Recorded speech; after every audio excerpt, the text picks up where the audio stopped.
Qué bueno que está con nosotros. Esta es la serie de libros históricos y en este momento pues estamos aquí con los profesores Hugo Melvin Aldana Jr. y con César Steve Gómez, ¿no?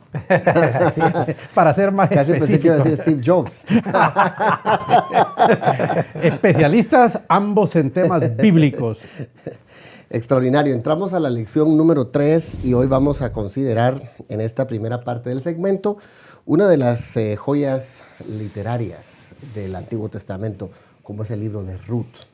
Creo que es un libro extraordinario, doctor. ¿De qué trata este libro? Es increíble porque aquí podemos sacar 10,000 lecciones. 10,000. Hipérbole. Claro. Una mujer que pertenece a un pueblo excluido, porque dice que en la congregación de Jehová un moabita no entra. No entrará. Y Ruth era una moabita que entra al pueblo escogido y se convierte en una ascendiente de David y por ende de Jesús, el Mesías. Fíjense usted. Impresionante eso. De un pueblo excluido. ¿Por qué? Porque esta era una mujer pobre. Aquí hay lecciones impresionantes. Esa es una. Otra, de el Goel. Goel es el redentor, el que redime, ¿verdad?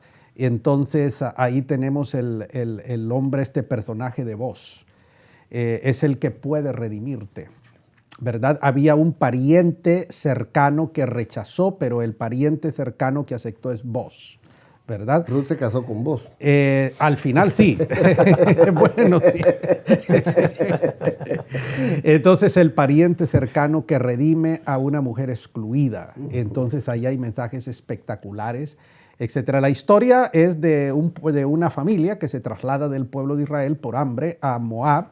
Ahí mueren los maridos de estas que se casan con moabitas, mueren y entonces pues nada, la madre, Noemí, al morir su marido, al morir sus hijos, dice yo regreso a mi tierra. Regreso, sí. Y entonces Orfa dice no, yo me quedo aquí. Y Ruth dice yo regreso donde tú vives porque tu Dios será mi Dios y mi pueblo será tu pueblo. O tu pueblo será mi pueblo. Así es. ¿Qué otros aspectos de esta historia son fascinantes? Para mí, una de las tantas aplicaciones que se le puede dar o lecciones en este libro es que algunas veces la respuesta correcta o la actitud correcta viene de quien menos espera. Y esa es Noemí, precisamente con su afirmación o con su declaración. Porque prácticamente Noemí les está dando el derecho tanto a Orfa como a Ruth de que sigan sus intereses y sigan su camino siendo dos mujeres paganas. ¿Y qué era lo que tocaba? Y era lo que correspondía. Sí. Pero esta mujer, en un acto de fe, pero también de lealtad, responde. Y en esa frase, tu pueblo será mi pueblo, tu Dios será mi Dios, esa frase cambia el rumbo de la historia. Totalmente. Usemos esa palabra, esa expresión metafórica, le tuerce el brazo a Dios. Eso la hace que esa mujer entre. Porque hay un cambio total en su, totalmente. En su vida. Totalmente. Y hablando de esas aplicaciones de este libro, que es tan corto, pero tan, como dijo usted, hiperbólicamente, cuántas lecciones se podrán extraer de ahí. Para nuestra gente hoy, ¿qué le dice el libro de Ruth a las personas? Que las mujeres deben ser protagonistas. Recordemos que el relato surge en medio de una sociedad machista, porque eso era así en esa época donde la mujer, pues hombre, no tenía mayores consecuencias y el valor que tiene ahora, digámoslo así. Y ahí surge la figura de una mujer, que es la protagonista de esa historia, ¿no? Si hoy la gente critica el texto bíblico porque es muy patriarcal, algo que decir de Israel es que las mujeres tuvieron un lugar especial y cambia completamente el paradigma de ver las cosas. Ahora, que usted está mostrando. Si vamos a hacer una aplicación práctica, los excluidos somos nosotros, el pecador, el que no conoce a Cristo. Cristo es el tipo, entonces es el antitipo del pariente cercano. Por eso vos se vuelve en tipo y Cristo en antitipo, ¿no?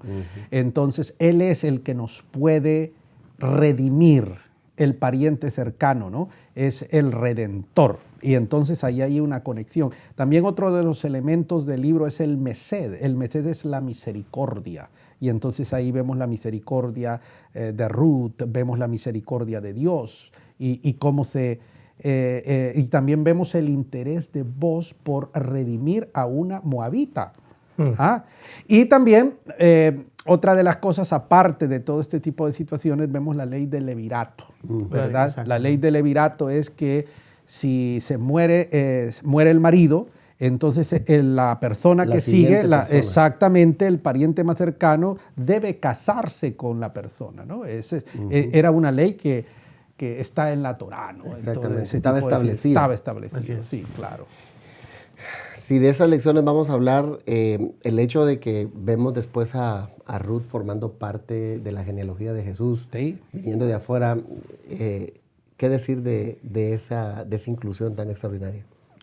No, el hecho de que Dios se sale del molde humano. Porque precisamente lo que mencionaba el doctor anteriormente, ella era una mujer excluida y ahora va a ser parte de la genealogía de Jesús. Entonces, parte del pueblo. Parte del pueblo. Y entonces ahora eso nos demuestra que muchas veces Dios se sale de los moldes, ¿no? Que nosotros los mismos seres humanos tenemos. Rompe los moldes culturales. En este caso, el machismo de aquel tiempo.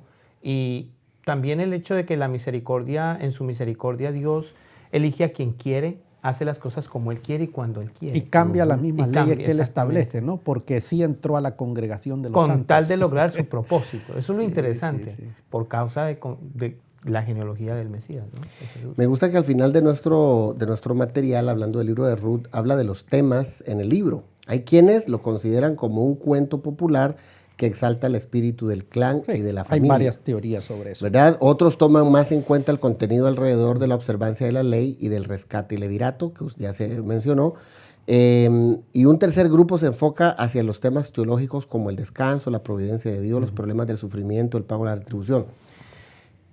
Después de que hemos tomado la idea general de este libro y cómo esta mujer es tan emblemática en el texto y lo que hemos dicho, pasamos entonces a estudiar los libros de Samuel. Así es. Que son tan importantes. Que también tenemos que, la palabra correcta es pseudoepígrafe. Pseudoepígrafe. ¿Por qué? Porque no es Samuel el profeta o el juez, ¿verdad?, quien lo escribe, sino que el redactor o los redactores del libro deciden nombrar o ponerle el título de un personaje célebre, reconocido, y en este caso Samuel. Y para nota aclaratoria, ¿qué diferencia hay entre un libro pseudoepígrafe como estos que tenemos en el canon y otros muchos del Antiguo Testamento que son también pseudoepígrafes que no están en el canon? Porque hay un grupo de libros que se mencionan. Bueno, estos no porque tanto los judíos griegos de Alejandría como los de Israel, ambos los consideraron sagrados. Sagrados. Y nosotros hemos heredado esto, pero no es Samuel quien lo escribió, por eso es pseudoepígrafe. Exactamente. ¿Verdad? Como el libro de Daniel igual. O como el que se había mencionado anteriormente de Josué aún, ¿verdad? Sí. Eso es una cuestión cultural. Encontramos aquí una transición en Samuel porque él viene a ser... el último juez. El último porque juez. en el libro de los jueces aparece toda la lista, pero este es el último juez. Es decir, porque todavía en las judicaturas judías, quien lleva la sartén por el mango es Dios. ¿Okay? Él es el que gobierna a través del juez. Gobierno teocrático. Exactamente, es la teocracia, correcto. Entonces, Samuel viene a ser el último juez. Y es como quien dice el periodo de transición para la monarquía. Las monarquías. Sí, ahora hay que entender que precisamente de eso trata el libro o Primera de Samuel, porque básicamente el libro inicia, aunque obviamente inicia con la historia del nacimiento de Samuel, pero realmente es donde surge el argumento para la monarquía en el pueblo de Israel a causa de que el pueblo de Israel menosprecia la teocracia. No quieren ya vivir bajo ese sistema de gobierno y piden un rey. Sí, porque el argumento de ellos es, todas las otras naciones tienen su rey, nosotros no tenemos. ¿Qué clase de pueblo somos nosotros? ¿Qué implicaciones tiene eso para nuestros días, doctor? Bueno, el tema de despreciar a Dios porque eso es lo que ha ocurrido, no te despreciaron a ti, le dice, sino a mí. Entonces esto evidentemente va a tener consecuencias. Y Dios le dijo al pueblo, estas son las consecuencias. El pueblo dijo, no importa, pero nosotros queremos tener una monarquía absoluta. ¿Qué quiere decir eso? Que en la personalidad del rey se circunscriben el poder judicial, legislativo y el ejecutivo. Ahí está. Él es el soberano en todos los sentidos. Y entonces, ¿cuáles son las implicaciones actuales? Pues, o la lección actual que tomamos es que si despreciamos a Dios, si queremos hacer las cosas conforme a nuestra propia filosofía, van a tener consecuencias negativas nuestras al final. En cierta ocasión alguien me pregunta esto, ahora se los traslado. Si se vivía en una teocracia, y por ejemplo el final del libro de Jueces, que estamos hablando de transición, dice que todo el mundo hacía lo que bien le parecía, y ahora vamos a tener una monarquía, ¿cuál es la diferencia de estos dos gobiernos? Si este pueblo vivía tan mal, ¿en qué cambió? Si vamos a seguir viendo otra vez los mismos problemas bajo el gobierno humano ahora. Bueno, la verdad es que en realidad no era una teocracia tal cual. Okay. Dios gobernaba cuando levantaba a un hombre como Sansón, como Débora, ¿okay? Como Ahod. Entonces, en ese momento había una liberación y había un tiempo de alivio para el pueblo. Pero el resto del tiempo el pueblo desechaba aquello.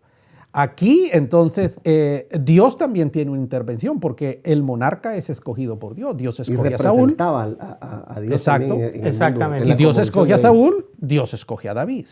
¿Ok? Dios lo hace. Entonces, no es el pueblo, pero el hombre, el rey, tiene todo el poder. Los tres poderes que ya mencioné anteriormente. Interesante. Buenísimo. Entre el primer rey y el segundo, en la institución de la monarquía, las grandes diferencias que ustedes ven en esos primeros dos. Cuando dice que Saúl ha sido escogido conforme al corazón de la gente, pero al mismo tiempo Dios lo señala. Y luego David, que es, y yo sé que aquí usted disfruta mucho el tema de David, doctor, porque lo he escuchado muchas veces hablar de David conforme al corazón de Dios. La diferencia entre estos dos, porque son muy emblemáticos, bueno, los primeros tres hasta Salomón, pero estos dos son muy, muy interesantes. ¿Por qué dice el texto o qué podríamos nosotros aprender de este primero conforme al corazón de la gente y el otro conforme al corazón de Dios? Bueno, la palabra, literalmente la palabra conforme al corazón de Dios es un hombre que estaba detrás de. Esa es la palabra literal. Ahora, realmente no podemos idealizar a David en contraste a Saúl, porque David era igual de perverso a Saúl. Pero la diferencia, o sea, como ser humano era igual de perverso y de pecador, pero la diferencia está en que David se arrepentía y se quebrantaba ante Dios. Cuestión que Saúl no muestra en el texto. O por lo menos el redactor no muestra. O el redactor, porque ahí vienen las cuestiones de crítica redacción. textual y de crítica de claro, redacción, por supuesto. donde las primera de Samuel y segunda de Samuel realmente es un argumento a favor de la tribu de Judá y del clan de David. Doctor, conforme al corazón de Dios. Sí, no, lo que acaba de decir, endoso lo que él dice. Lo que acaba de decir el profesor César sería por algunos un escándalo, decir que este era igual de perverso que el otro, cuando en las iglesias se ha idealizado la figura de David. Lo ha idealizado porque no ha leído el texto, o no ha querido leer el texto, o no ha querido verlo. Pero muchos sí lo han leído y lo han trabajado. Pues, ¿por qué? Pues como dice el mismo texto allá en el Apocalipsis, el que lea que entienda. Pues hombre, claro, por supuesto. Es que no estamos quitando ni agregando el texto. Tanto Saúl como David eran hombres perversos. Claro, Dios en realidad escogió a los dos, pero desechó a uno y al otro a pesar de todas las perversidades que hizo. Y solo voy a mencionar la última. Antes de morir, ¿Qué encargo, no? Sí, ¿qué encargo? ¿Qué encargó David? Dio instrucciones precisas que se le quitara la vida a su sobrino que había dado la vida por él. Exactamente. Ese señor Joab había dado la vida por él y le dice, no lo dejes ir al sepulcro, ¿verdad? En paz. Y al otro, a Simei, que Simei lo había acusado de haber exterminado a Saúl y a su familia y lo llamó de sanguinario, que era la verdad porque era sanguinario, y Dios mismo le dijo, por eso no vas a construir el templo porque eres sanguinario, entonces lo va a construir tu hijo. Entonces le dije, a este me lo vas a también a poner en su sitio, y a los dos los mató. Saúl cumplió la orden de David. O sea, aún en el hecho de muerte, estaba dando órdenes de muerte. Mis amigos, esta plática está extraordinaria. Vamos a la pausa y volvemos con más de los libros de Samuel.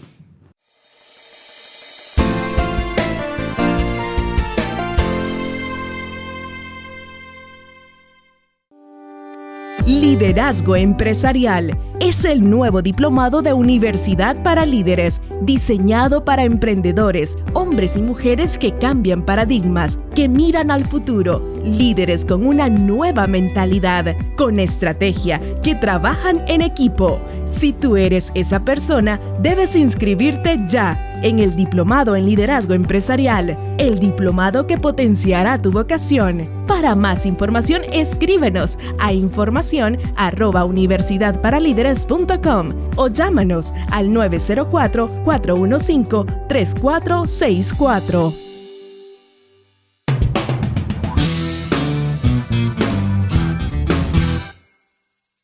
Usted está viendo la serie de libros históricos y estamos en un exquisito platillo. Con un exquisito platillo, en una conferencia espectacular hablando sobre los libros de Samuel, ¿no es cierto? Así es. Y hemos ya dejado claro que los libros de Samuel son una transición entre la teocracia y la monarquía. Y estamos yendo al punto B de nuestro material, la institución de la monarquía. Y vale la pena hablar de las luces y sombras del reinado de Saúl, el primer rey de Israel. ¿Qué decir? ¿Qué te parece relevante para nuestros queridos amigos y estudiantes? Bueno, uno observa, si no estoy mal, es el capítulo número 15 de Primera de Samuel. Hasta el 15. Exactamente, del 13 en el 15, donde Dios le pide al rey Saúl, por orden de Samuel, que extermine a los amalecitas o al rey de los amalecitas, y Saúl decide perdonarle la vida. Ahora, era un pueblo que Josué no exterminó como se le había dicho y que ahora le estaban jorobando la vida a los judíos. Ahora, lo interesante es que uno analiza en la teología del Antiguo Testamento el asunto de perdonar la vida.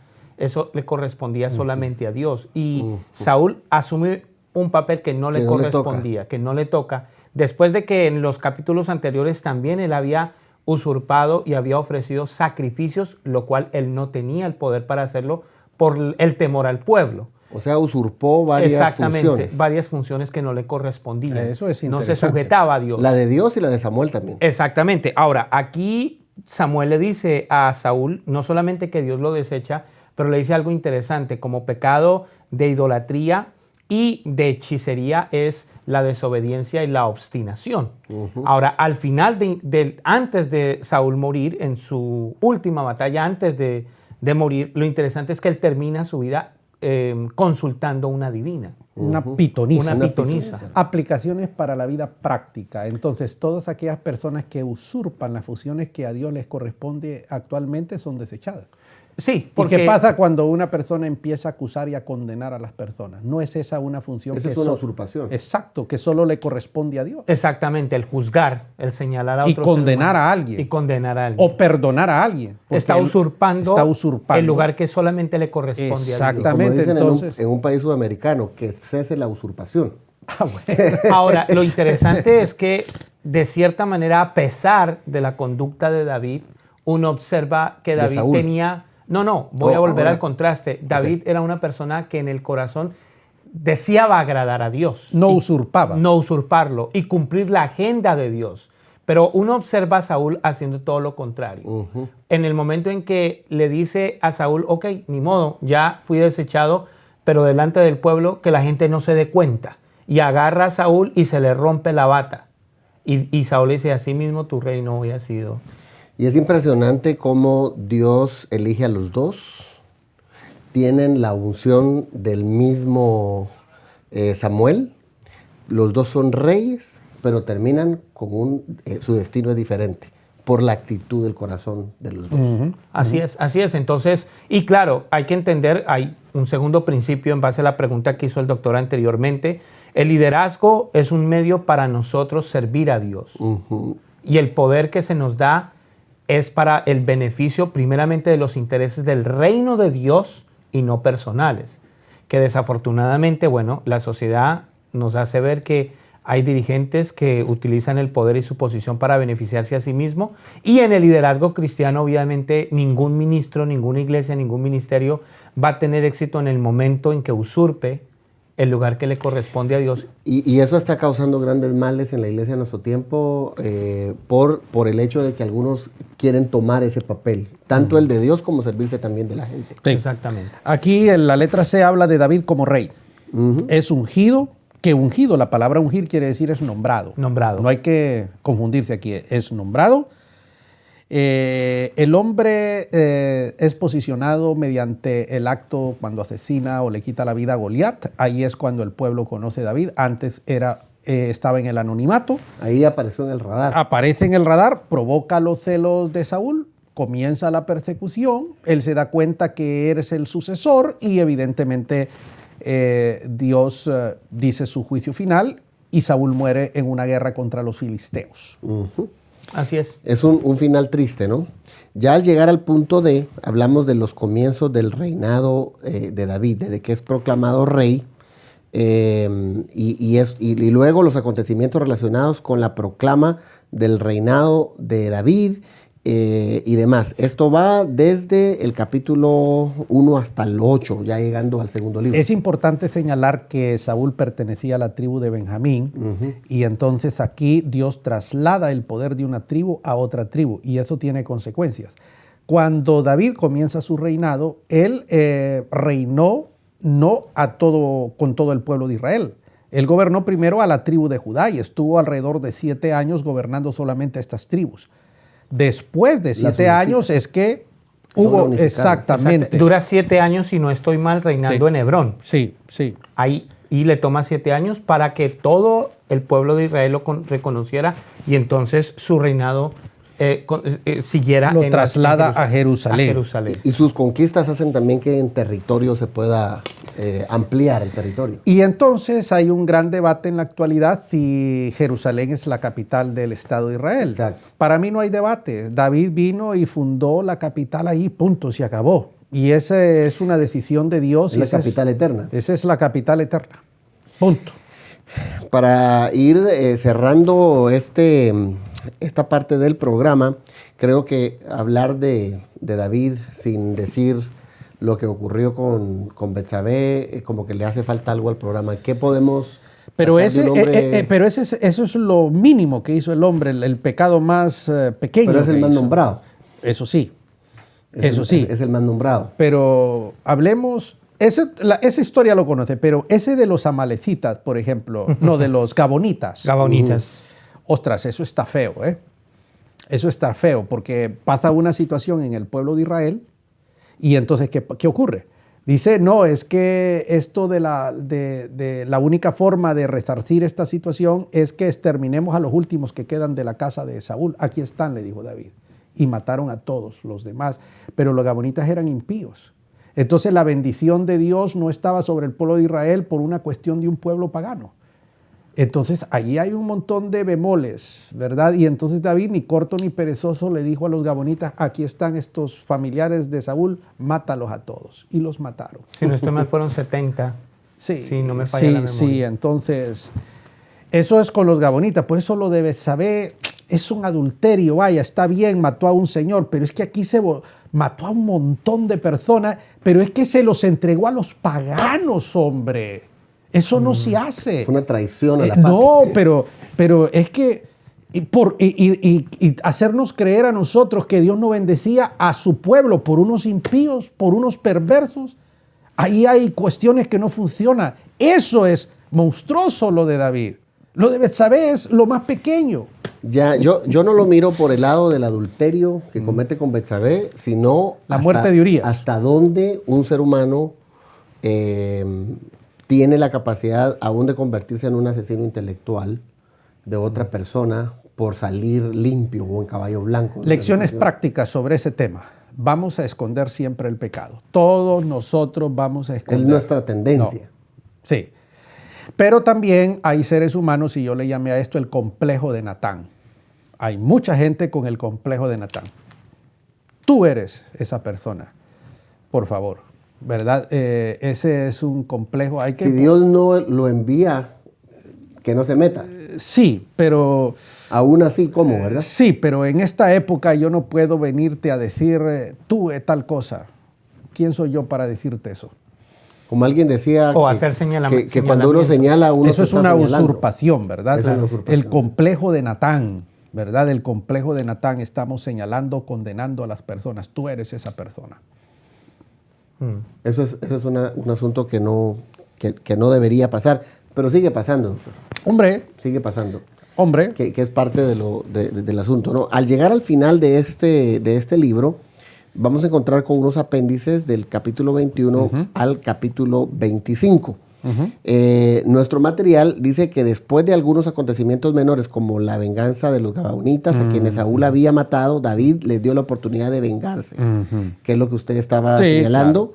Claro. Luego de la lucha contra los filisteos, David casi es muerto por un gigante, cosa curiosa, porque él mató uno, de manera que sus hombres decidieron que jamás saliera a la guerra. El libro termina con un fatídico censo que David hace en contra de la voluntad de Dios y lo que provoca su ira y por supuesto un castigo. Que dicho sea de paso, en el otro libro dice que un libro dice que fue Satanás y el otro libro dice que fue Dios. Que lo incitó y tal. ¿Verdad? Exactamente. ¿Cómo conciliar ese texto? Que lean mi libro de crítica bíblica. Ahí explico yo todo el asunto de la crítica textual, ¿verdad? Pero hágales favor de darles en 30 segundos una aspirina a la gente. Bueno, a ver, César. ¿Quién fue? Eso es una crítica de lingüística, si no estoy mal. Es una cuestión de lingüística que no puede entenderse literalmente. Estos textos fueron traducidos de otro idioma y hay toda una serie ahí que hay que hacer un trabajo de crítica textual. Crítica lingüística. Y no por eso podemos decir que ahí hay una contradicción. No, porque la palabra Satanás no necesariamente quiere decir, no es la figura de Satanás, sino Satanás también significa... engaño. Engaño, ¿verdad? Fue engañado. Un engaño, sí, claro. Y eso es importante para nuestra gente porque a veces se dice, mira, aquí se señala un error y esto no está bien. Yo encontré la otra vez a alguien que me dijo eso. Yo encontré que esto es un error y por eso no creo en la Biblia. De ese tipo de asuntos, pero...